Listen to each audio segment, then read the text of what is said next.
أعوذ بالله من الشيطان الرجيم. بسم الله الرحمن الرحيم. أو كالذي مر على قرية وهي خاوية على عروشها قال أنى يحيي هذه الله بعد موتها فأماته الله 100 عام ثم بعثه. وصلی اللہ علی النبی الکریم. سورۃ البقرہ آیت نمبر 259.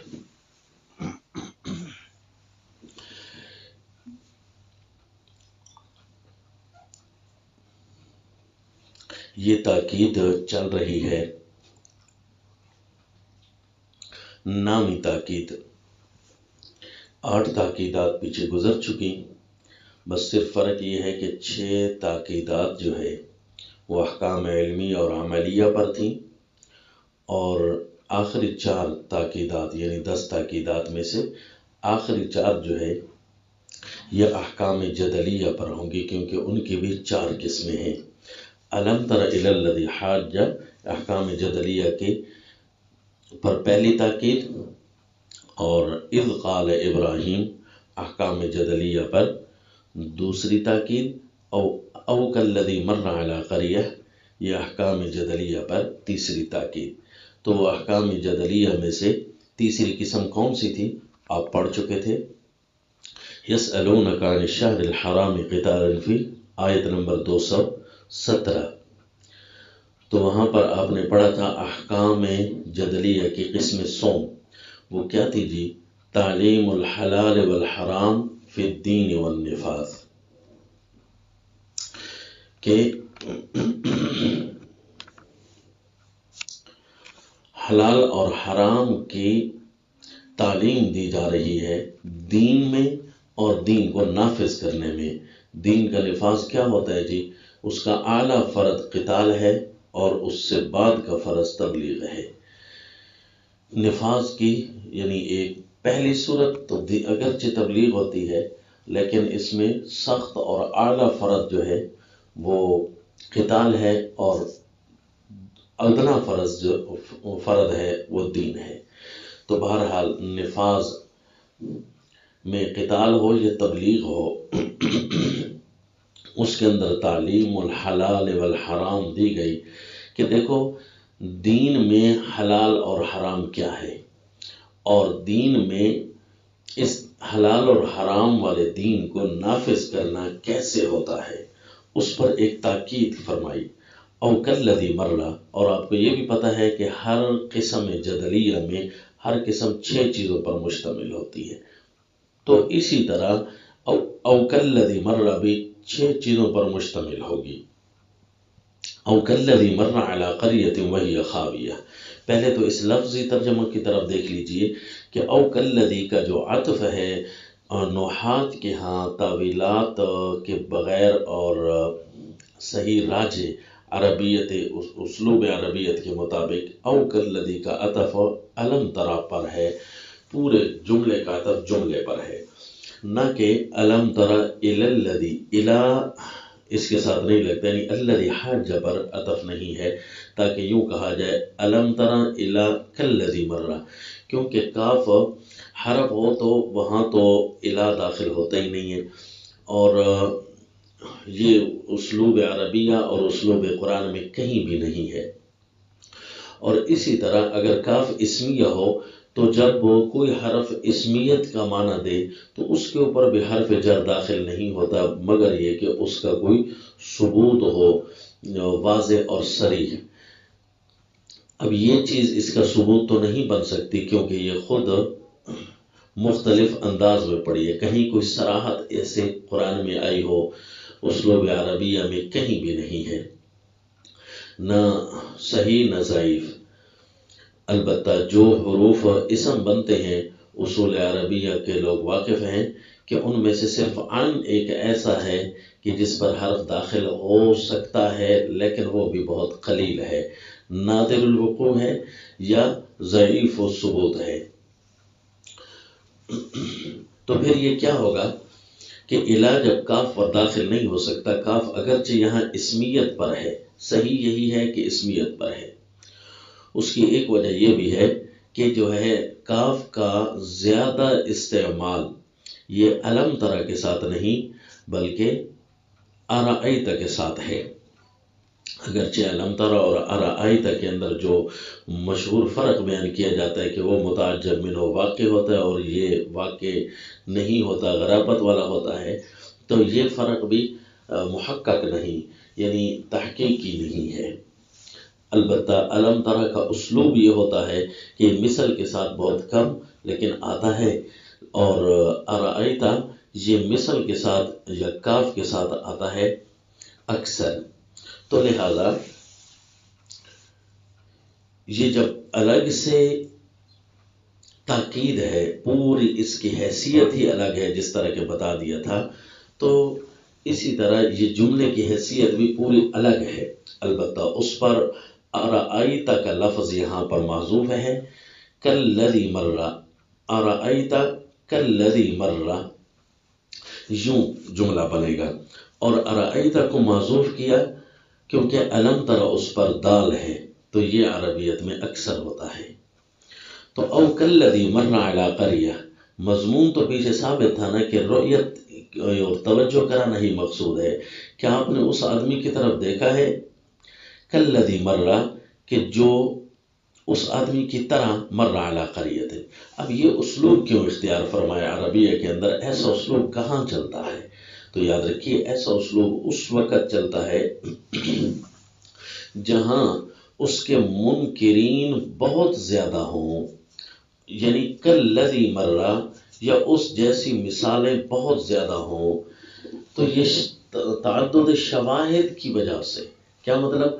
آپ نے اس آدمی کی طرف دیکھا جو جھگڑ رہا تھا ابراہیم علیہ السلام کے ساتھ، اور اس آدمی کی طرف بھی دیکھا ہے، جو اس قسم کے آدمی کی طرف بھی دیکھا ہے جو کہ ایک بستی پر گزرے، یعنی اس قسم کی باتیں ہیں تو بہت زیادہ، لہذا آپ کو دیکھنا چاہیے اس قسم کے آدمی کی طرف۔ تو اگرچہ جھگڑنے والا ایک تھا تو وہاں کالذی نہیں فرمایا، اور اس طرح کہنے والے تو کثیر ہیں، لہذا ان کے تعدد کی طرف اشارہ کرتے ہوئے کالذی کاف کا لفظ ارشاد فرمائے، یعنی ہے تو بہت زیادہ۔ اور مثلاً آپ اس کی طرف بھی دیکھ لیں تو وہ جو حاج فی ربہ، وہ اگرچہ ربوبیت کے منکرین کثیر ہیں، لیکن احیاء پر جو انکار کرنے والے ہیں اور اس کی کیفیت کا انکار کرنے والے ہیں وہ اکثر ہیں، تو اس لیے یہ اسلوب اختیار ہوا۔ یہ تو ہو گئی اس کی عربیت پر گفتگو، اور اگرچہ آپ کو اس کی بہت ساروں کو سمجھ نہ بھی آئے تو یہ صرف اس کلاس کے ان افراد کے لیے ضروری ہوتا ہے کہ جو کہ علوم عربیہ سے واقف ہوتے ہیں اور سبق پڑھتے ہوئے ان کے ذہن میں اشکالات وارد ہوتے ہیں تو ان کے اشکالات کا ازالہ ہو جاتا ہے۔ اگرچہ قرآن پڑھنے اور سمجھنے کے لیے، عروب عربیہ سمجھنے کے لیے بغیر علوم عربیہ کے بھی سمجھ آ جاتا ہے، جس طرح کہ آپ کو ترجمہ پڑھایا جاتا ہے، اس لیے ان کو بھی تو کلاس میں داخلہ دے دیا جاتا ہے نا، کہ جو عربیت سے مکمل واقف نہیں ہوتے، چونکہ واقف ہی نہیں ہوتے لہذا ان کے ذہن میں اس قسم کے کوئی عبارات اور اشکالات بھی نہیں آتے، لہذا ان کے سامنے دہرایا بھی نہیں جاتا، تو کوئی حرج نہیں ہے۔ یہ صرف ان کے سامنے بات دہرائی جاتی ہے جن کے ذہن میں اشکالات وارد ہوتے ہیں۔ تو او کالذی مر، یہ پورا جملہ ہے کہ آپ نے دیکھا ان کی طرف، اور جس طرح بتایا تھا کہ جوڑا جوڑا تاکیدات کا آ رہا ہے، تو اسی طرح جوڑا جوڑا یہاں پر جو انداز اختیار فرمایا، یہ رؤیت کا جوڑا تو اسی طرح برقرار ہے۔ اور کل کے سبق میں بھی بتا دیا تھا کہ یہ چونکہ طریقہ کار یوں بدلا کہ اذ قال ابراہیم تاکید کے ساتھ بھی ملتا ہے اور الگ بھی تاکید ہے، تو جب تاکید کے ساتھ ملتا ہے تو او کالذی شکلاً یہ دوسری یہاں بنتی ہے، جبکہ او کالذی حقیقتاً تو پورا ایک جملہ ہے، صورتاً اگرچہ ایک جملے کی شکل نہیں دے رہا لیکن حقیقتاً تو ایک جملہ ہے، اسی طرح حقیقتاً یہ الگ تاکید ہے۔ تو یہ تاکید ہے، تو اس میں تاکید کے اوپر آپ دیکھیے او کالذی مر علی قریۃ وہی خاویۃ علی عروشہا، اور او کالذی مر یہ حقیقتاً اگرچہ تاکید ہے اور علم ترى رؤیت کے ساتھ لگ رہی ہے، لیکن صورتاً یہ کس کے ساتھ لگے گی؟ یہ صورتاً اگلے کے ساتھ لگتی ہے، کیونکہ اس میں بھی احیاء موتا ہے اور اگلے میں بھی احیاء موتا ہے۔ اور تاکید کا جوڑا جوڑا اس لیے پیش ہوتا ہے کیونکہ احکام کی جو حسن ترتیب ہے وہ بھی اسی طرح ہے۔ دیکھیں جی، الم تر الی الذی حاج، یہ تعلیم فطرت پر تاکید تھی، اور فطرت کی تعلیم ہو یا تعلیم خیر ہو وہ تو ایک ہی چیز ہوتی ہے نا، تو اس لیے الم تر اور اذ قال کا جوڑا یہاں بن جائے گا۔ اور تعلیم الخیر ہو یا تعلیم الفطرت ہو یا تعلیم الحلال والحرام ہو، یہ بھی بالآخر جا کر تو ایک ہی چیز بن جاتی ہے نا کہ فطرت کے مطابق حلال اور حرام کی تعلیم ہوتی ہے۔ تو اس لیے جوڑا جوڑا کر کے اللہ کریم نے اسلوب اختیار فرمایا۔ اگرچہ اسلوب پر گفتگو لمبی بھی ہو سکتی ہے، لیکن اختصاراً اشارات کر دیے۔ او کالذی مر علی قریۃ وہی خاویۃ علی عروشہا، آپ نے دیکھا نہیں اس آدمی کی طرف جو گزر رہا تھا ایک بستی پر، جو گزرا ایک بستی پر، اور جب واقعہ جاری ہوتا ہے تو کہا جا رہا ہوتا ہے کہ گزر رہا تھا ایک بستی پر، وہی خاویۃ علی عروشہا، اور وہ بستی ایسی تھی کہ گری ہوئی تھی اپنی چھتوں پر بستی کا گرا ہوا ہونا، چھتیں بستی پر گری ہوئی ہوں۔ مثلا ایک یہ ہوتا ہے کہ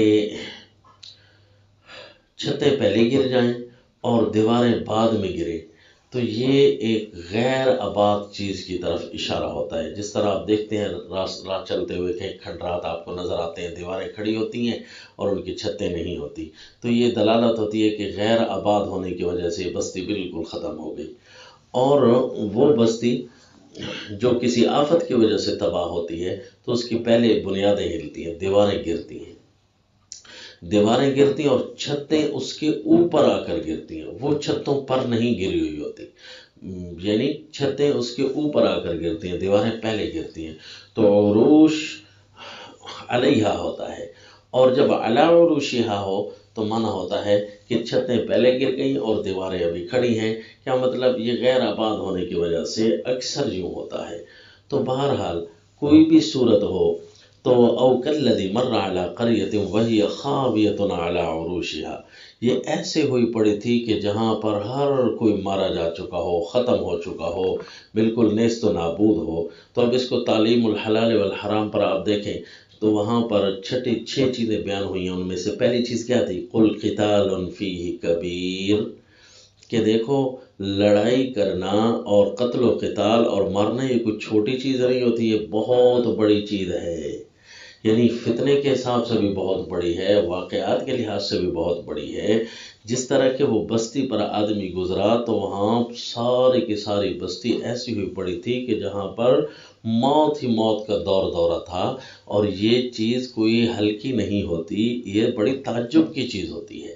لہذا اس پر توجہ کریں آپ کہ وہ بھی بڑا تعجب کر رہا تھا جو وہاں پر گزر رہا تھا۔ او کالذی مر علی قریۃ وہی خاویۃ علی عروشہا، کہ وہ کوئی معاملہ عام نہیں تھا کیونکہ وہاں موت کا دورہ تھا۔ یہاں پر ایک تاکید آ گئی کہ لوگ سمجھتے ہیں کہ لڑائی اور قتل و غارت یہ کوئی ہلکی چیز ہوتی ہے، نہیں، یہ بہت بڑی چیز ہوتی ہے، اس کو عام نہ سمجھیں، معمولی نہ سمجھیں۔ اور اب یہ گزرنے والا کون تھا؟ مومن تھا یا کافر تھا؟ مومن تھا تو نبی تھا یا غیر نبی تھے؟ تو چونکہ اللہ نے نہیں بتایا نا، تو ہم اپنی طرف سے آیت کا ایک فرد ہی متعین نہیں کر سکتے۔ یہ نیک بھی ہو سکتا ہے، ان میں نبی بھی ہو سکتا ہے، اگرچہ راجح ہونا یہی ہے کیونکہ آگے گفتگو اللہ ان کے ساتھ جس انداز میں فرما رہے ہیں تو براہ راست شرف تکلم انبیاء کو نصیب ہوتا ہے، تو ہو سکتا ہے وہی معنی راجح ہو کہ یہاں پر جو فرد ہے وہ نبی تھے، اور نبی میں پھر کون ہیں؟ ان کے انبیاء کے نام مختلف ہیں، کئی روایات ہیں، حضرت حزقیل ہے، زیادہ روایات اس پر ہیں، 18 کے قریب روایات ہیں۔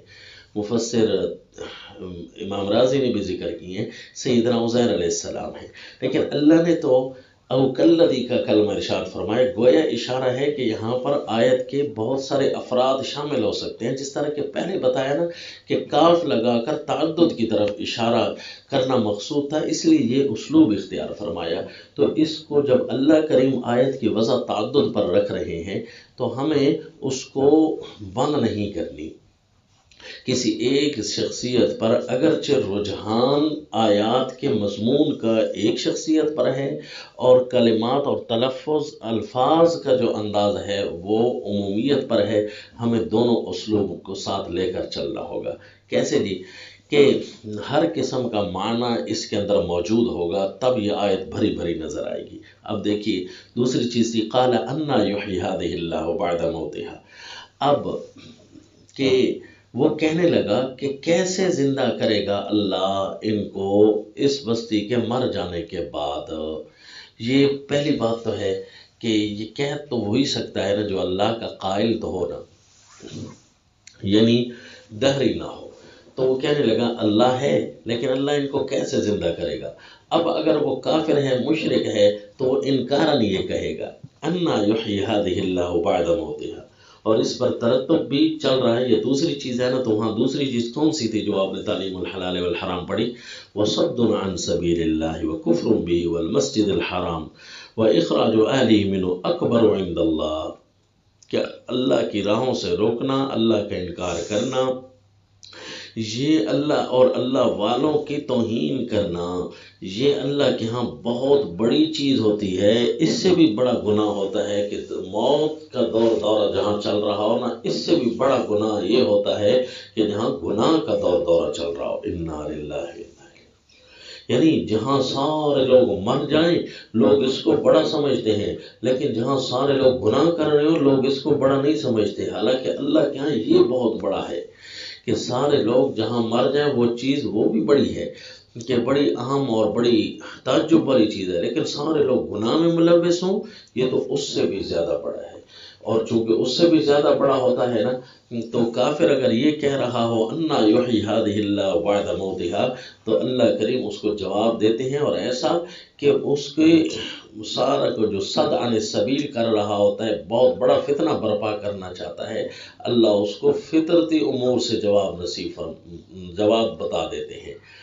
اور اگر یہ کہنے والے مومن ہو یا نبی ہو انا یحیی ہذہ اللہ بعد موتہا، تو یہ اللہ تعالیٰ سے اس دلیل کی رحمت مانگ رہے ہیں جو کافر آ کر سوال کرتے ہیں، اے اللہ ان کو مطمئن کرانے کے لیے ہمیں دلیل نصیب فرما۔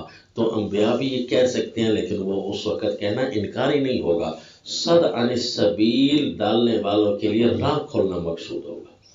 انا یحیی ہذہ اللہ بعد موتہا۔ اب یہ میں نے کہا نا کہ آیت کے افراد کو ایک فرد میں بند نہیں کرنا، جتنے بھی افراد ہیں ان کے مطابق معانی اپنے اندر خزائن لی ہوئے، سارے معانی کو ساتھ لے کر چلنا ہے۔ اب تیسری چیز کیا تھی؟ تیسرا جملہ دیکھیے فَأَمَاتَهُ اللَّهُ مِئَةَ عَامٍ، یہ وَانظُرْ إِلَىٰ حِمَارِكَ تک جائے گا، یہ تیسرا جملہ، اور اس کا جو ترتب ہوگا وہاں تیسری چیز پر ہوگا، وہ کیا تھا جی؟ وَالْفِتْنَةُ أَكْبَرُ مِنَ الْقَتْلِ۔ آپ نے وہاں کیا پڑھا تھا تیسری چیز؟ کہ لوگوں کو دین سے ہٹانا یہ اس سے بھی بڑھ کر ہے۔ وَالْفِتْنَةُ أَكْبَرُ مِنَ الْقَتْلِ، لڑائی سے اور قتل سے بڑھ کر ہے کہ لوگوں کو کسی فتنہ میں مبتلا کر دینا، آزمائشوں میں ڈال دینا، لوگوں کے لیے آزمائش بن جانا، ان کو دین سے ہٹنے پر مجبور کر دینا، یہ بہت بڑی بات ہے۔ کیوں جی؟ کہ یہ فتنہ اور آزمائش کرنا یہ تو اختیارات خداوندی ہیں، یہ تو اللہ تعالیٰ کے اختیارات ہیں، جس طرح کہ اللہ نے آزمائش میں ڈالا اس آدمی کو جو بستی سے گزر رہا تھا۔ دیکھیں جی اللہ نے ان کو آزمائش میں ڈالا، فَأَمَاتَهُ اللَّهُ مِئَةَ عَامٍ ثُمَّ بَعَثَهُ، تو اس پر ترتب بھی ہوا کہ یہ آزمائش ڈالنا یہ اختیارات الہیہ میں سے ہے، اللہ تعالیٰ کی اختیار ہے، لہذا لوگ اس اختیار کو استعمال کرنا شروع کریں گے تو فساد برپا کر دیں گے زمین میں۔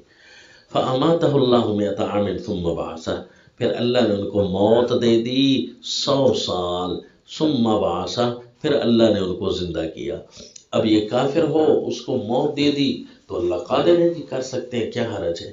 اور اگر مومن ہوں اور خصوصاً نبی ہوں جو کہ آگے معنی کا رجحان بتا رہا ہے، تو پھر تو مزید آسان ہے بات کو سمجھنا کہ انبیاء کرام کے ساتھ ایسے حالات کا ورود تو عام ہوتا ہے، ان کے ساتھ تو ایسے معاملات جو اجنبی اور خوارق سے تعلق رکھتے ہوں تو یہ تو عام ہے۔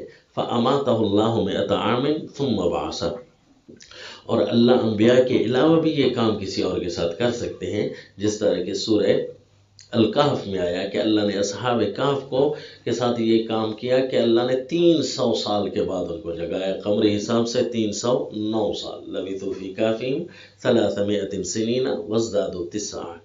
تو یہ اللہ نے ان کے ساتھ بھی کیا۔ اور ابھی کچھ دنوں پہلے آپ سبق پڑھ رہے تھے تاکید اول میں، أَلَمْ تَرَ إِلَى الَّذِينَ خَرَجُوا مِنْ دِيَارِهِمْ وَهُمْ أُلُوفٌ حَذَرَ الْمَوْتِ فَقَالَ لَهُمُ اللَّهُ مُوتُوا۔ تو اللہ کافروں کے ساتھ بھی اور ان کے ساتھ بھی کر سکتے ہیں کہ جو عام لوگ ہوں، یہ کوئی حرج کی بات نہیں ہے۔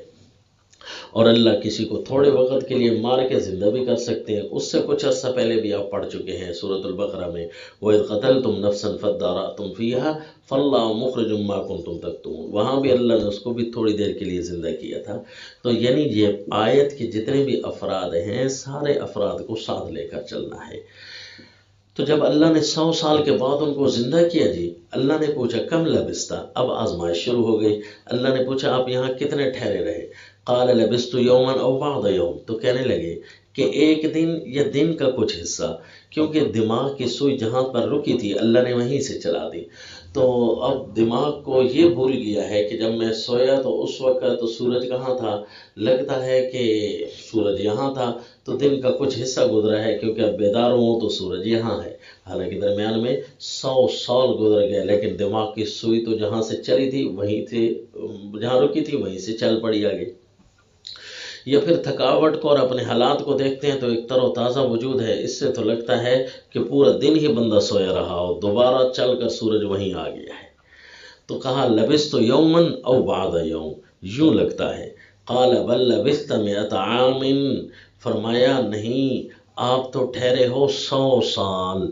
فانظر الی طعامک وشرابک لم یتسنہ، اور دیکھیے اپنے کھانے اور پینے کی طرف کہ اس کو ہم نے سڑنے گلنے نہیں دیا، بدبودار ہو جانا، جس طرح کہ حمأ مسنون آپ نے پڑھا، 14ویں پارے میں بھی آتا ہے کہ اللہ نے انسان کو اس گارے سے بنایا ہے جو گارا کچھ دیر کے لیے رکھ دیا جاتا ہے تاکہ اس کی حیت بدل جائے، تو مسنون ہے۔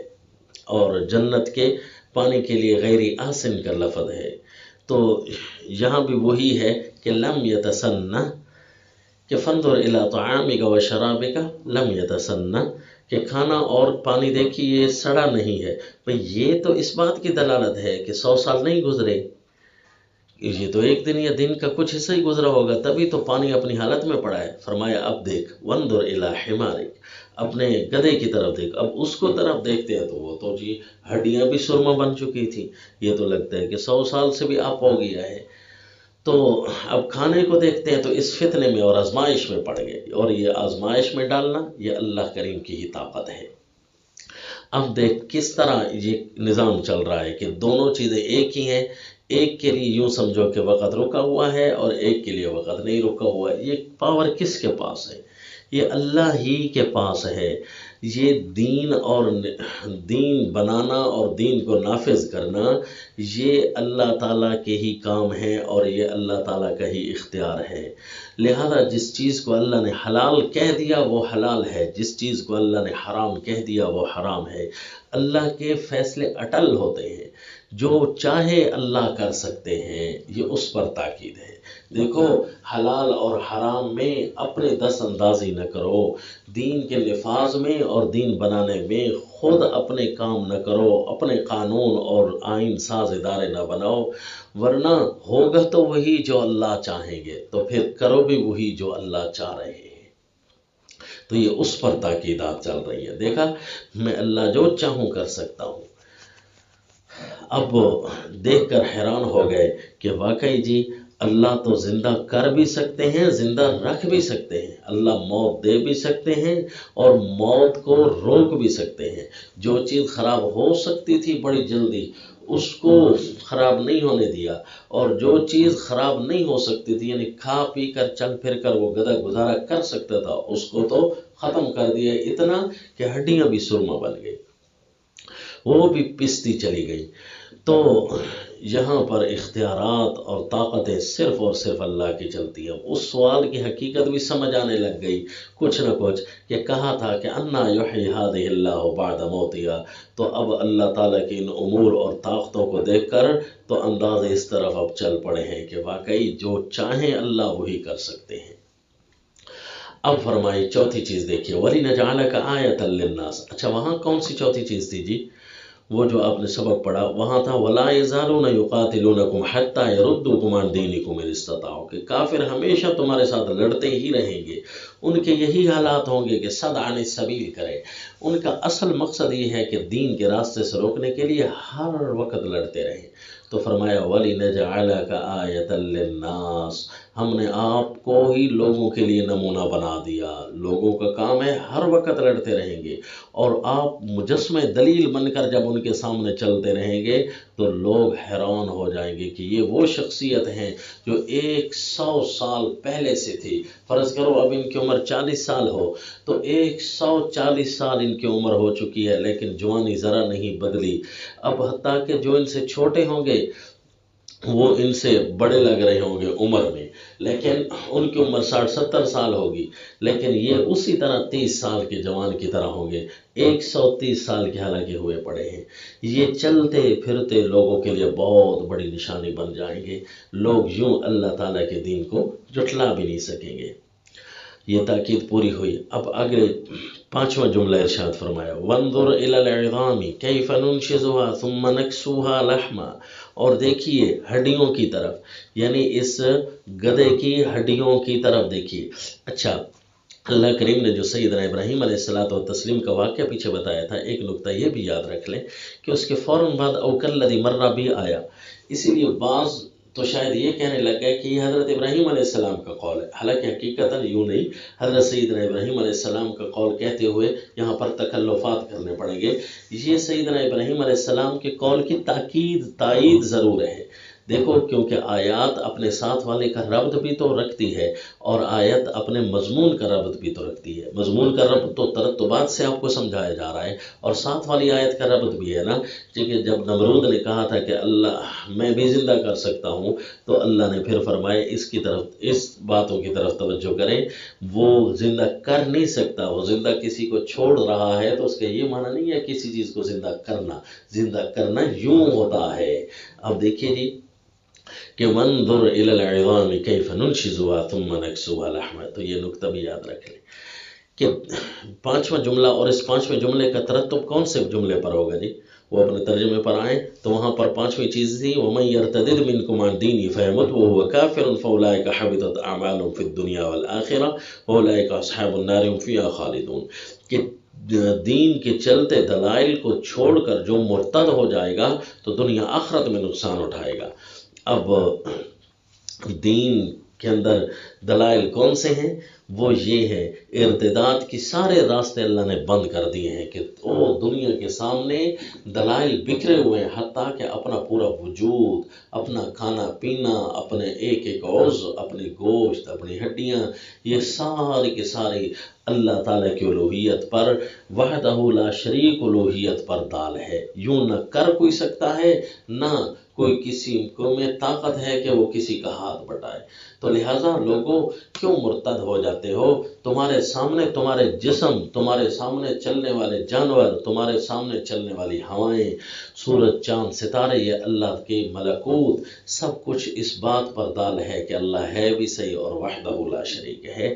لہذا تمہیں ارتداد کے تو سارے راستے بند ہیں، اگر کوئی مرتد ہوتا ہے تو سمجھو اپنے مشاعر بند کر کے، اپنے حواس بند کر کے مرتد تو ہوگا۔ اگر آنکھیں کھلی ہوں تو کوئی مرتد نہیں ہوگا، کان سنتے ہوں تو کوئی مرتد نہیں ہوگا۔ تو فرمایا وانظر الی العظام، دیکھ ہڈیوں کی طرف، اس لیے کہ دلائل کی طرف دیکھا جاتا ہے، تب جا کر ارتداد والوں کا رد ہو سکتا ہے۔ جب بندہ دلائل سے بھی اندھا ہو جائے تو پھر ظاہر ہے مرتدی ہوگا۔ وانظر الی العظام کیف ننشزها، دیکھیے ہڈیوں کی طرف کیسے ہم ان کو ابھار کر جوڑتے ہیں۔ ننشز ابھار کر جوڑنا، شیخ الہند کا ترجمہ، ابھار کر جوڑ دیتے ہیں۔ ہڈیاں ابھری جی، کھڑی ہو گئی، کھڑی ہو کر آپس میں جڑنے لگ گئی حیران کن انداز میں۔ ثم نکسوها لحما، پھر ہم ان پر پہناتے ہیں گوشت، پھر جی ان پر گوشت یعنی ہڈیاں آپس میں جڑتی ہیں پٹھوں کے ذریعے، پھر پٹھوں کے اوپر گوشت چڑھنے لگ جاتا ہے جو پٹھوں کو کور کر رہا ہوتا ہے، پٹھوں پر بوجھ نہیں آنے دیتا، ان کو ٹھیس نہیں پہنچنے دیتا۔ ثم نکسوها لحما، تو اب جی چھٹی چیز آ گئی، فلما تبین له قال اعلم ان اللہ علی کل شیء قدیر، جب ان کے سامنے یہ چیز ظاہر ہوئی نا، انبیاء اور مومنین کے لیے تو دل میں تو ہوتی ہے، اب ظاہر ہو گئی، جبکہ کفار کے لیے دل میں نہیں ہوتی، لیکن جب ظاہر ہو جاتی ہے تو کوئی اگر دلیل کو استعمال کرنا چاہے تو اس کے دل میں بھی آ جاتی ہے، اور وہ کہہ دیتا ہے اعلم ان اللہ علی کل شیء قدیر، جبکہ انبیاء اور مومنین تو کہہ رہے ہوتے ہیں کہ اس چیز کا ایک اور اظہار ہو گیا ہے، ہم تو پہلے سے یقین رکھتے تھے، اب علم بمانے ظہور، اب ہم نے ظاہر کر کے بھی جان لیا کہ ان اللہ علی کل شیء قدیر۔ دیکھا آیات کے جتنے بھی افراد ہیں اور جتنے بھی معنی کی وسعتیں ہوتی ہیں، ان وسعتوں کو مقید نہیں کرتے بلکہ ان وسعتوں کے پیچھے چلتے جاتے ہیں، تو قرآن بہت سارے فوائد دے گا۔ تو چھٹا جملہ وہاں کیا تھا؟ وہاں تھا ان الذین آمنوا والذین ہاجروا وجاہدوا فی سبیل اللہ اولئک یرجون رحمت اللہ واللہ غفور رحیم۔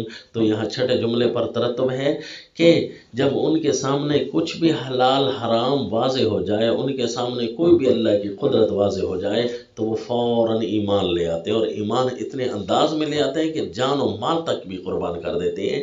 کہتے ہیں اعلم، دل و جان سے مان گیا ہوں، ظاہر باہر مان گیا ہوں، حقیقت میں اور باطن میں مان گیا ہوں کہ اعلم ان اللہ علی کل شیء قدیر، کہ اللہ ہر چیز پر قدرت رکھنے والے ہیں، جو قدیر ذات ہو اسی کے پاس اتھارٹی ہر چیز کی ہوتی ہے، جس کی پاور ہو اتھارٹی اسی کے پاس ہوتی ہے۔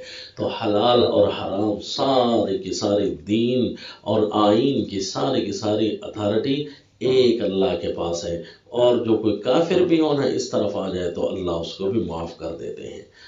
تو یہ تاکید ہو گئی جی نامی اور احکام جدلیہ کے تیسرے حصے پر یہ مرتب ہو گئی، وما علینا الا البلاغ۔